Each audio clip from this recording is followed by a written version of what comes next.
Kasus korupsi pengadaan barang dan jasa Gubernur Nonaktif Maluku Utara. Jakarta, tanggal 9 Mei tahun 2024.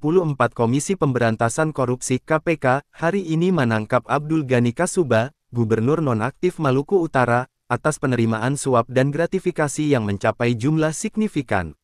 Menurut KPK, Abdul Ghani Kasuba diduga menerima suap sebesar 5 miliar rupiah dan gratifikasi senilai 99,8 miliar rupiah. Dalam konstruksi perkara yang diungkap oleh KPK, Abdul Ghani Kasuba diduga terlibat dalam penentuan kontraktor yang akan memenangkan lelang proyek infrastruktur jalan dan jembatan dengan anggaran lebih dari 500 miliar rupiah. Proyek-proyek tersebut termasuk pembangunan jalan dan jembatan ruas Matuting Ranga-Ranga, serta Saketa Dehepodo. Abdul Ghani Kasuba, bersama dengan beberapa pejabat lainnya, diduga memanipulasi progres pekerjaan agar anggaran dapat segera dicairkan. KPK juga menetapkan 5 orang lainnya sebagai tersangka, termasuk Kadis Perumahan dan Pemukiman, Kadis PUPR, dan Kepala BPPBJ Pemprov Maluku Utara. Penyidik KPK telah melakukan penahanan terhadap Abdul Ghani Kasuba dan para tersangka lainnya sejak tanggal 20 Desember tahun 2023. Saat ini, Abdul Ghani Kasuba masih ditahan di Rutan Cabang KPK, menunggu penetapan jadwal sidang oleh Pengadilan Tindak Pidana Korupsi Tipikor Ternate. Kasus ini menjadi sorotan publik mengingat besarnya nilai proyek dan jumlah gratifikasi yang diduga diterima oleh Gubernur Nonaktif tersebut.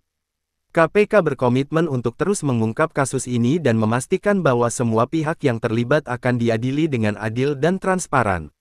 Untuk informasi lebih lanjut, proses hukum masih berlangsung dan publik menantikan hasil sidang yang akan menentukan nasib Abdul Ghani Kasuba dan para tersangka lainnya. Motif dibalik pengaturan proyek oleh Abdul Ghani Kasuba, Gubernur Maluku Utara Nonaktif, diduga berkaitan dengan penerimaan suap dan gratifikasi. Berikut adalah beberapa poin yang menggambarkan motif tersebut. Penerimaan uang. Abdul Ghani Kasuba diduga menerima uang senilai 2,2 miliar rupiah yang terkait dengan pekerjaan proyek di lingkungan pemerintah Provinsi Maluku Utara. Uang tersebut diantaranya digunakan untuk kepentingan pribadi, seperti pembayaran menginap di hotel dan dokter gigi. Pemberian fee sebagai imbalan. Diduga terjadi pemberian fee sebagai imbalan dari pemenang proyek yang sudah ditentukan sebelumnya. Pemenang lelang diduga menyetorkan uang suap ke rekening penampung sebagai fee pemenang proyek. Manipulasi progres pekerjaan. Dalam proses pengerjaan proyeknya, diduga dilakukan manipulasi progres pekerjaan seolah-olah di atas 50%. Tujuannya agar pencairan anggaran bisa cepat dicairkan. Pengaturan proyek untuk keuntungan pribadi.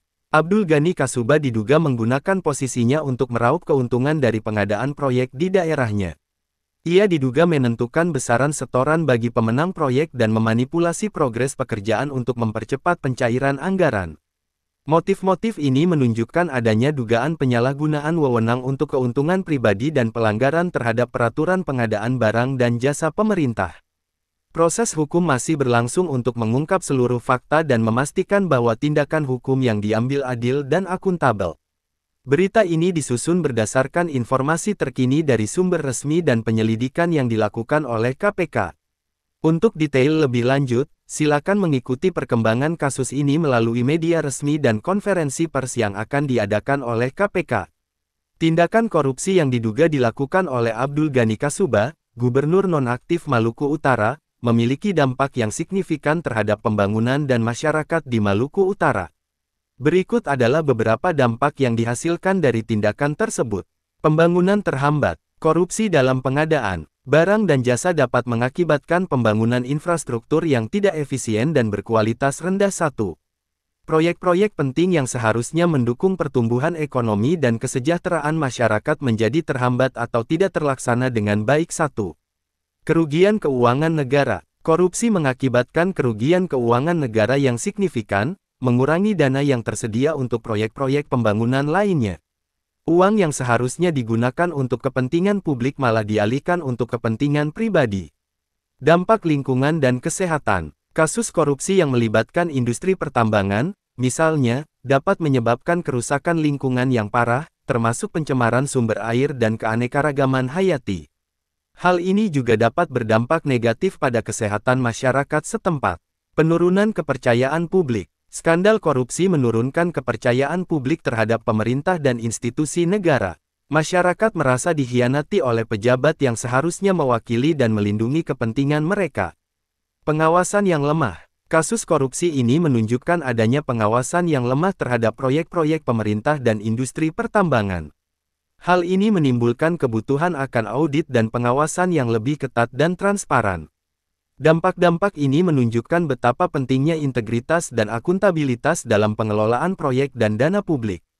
Untuk meminimalisir dampak negatif tersebut, diperlukan upaya bersama dari semua pihak, termasuk pemerintah, lembaga pengawas, dan masyarakat sipil, untuk memperkuat sistem pengawasan dan meningkatkan transparansi dalam pengadaan barang dan jasa pemerintah.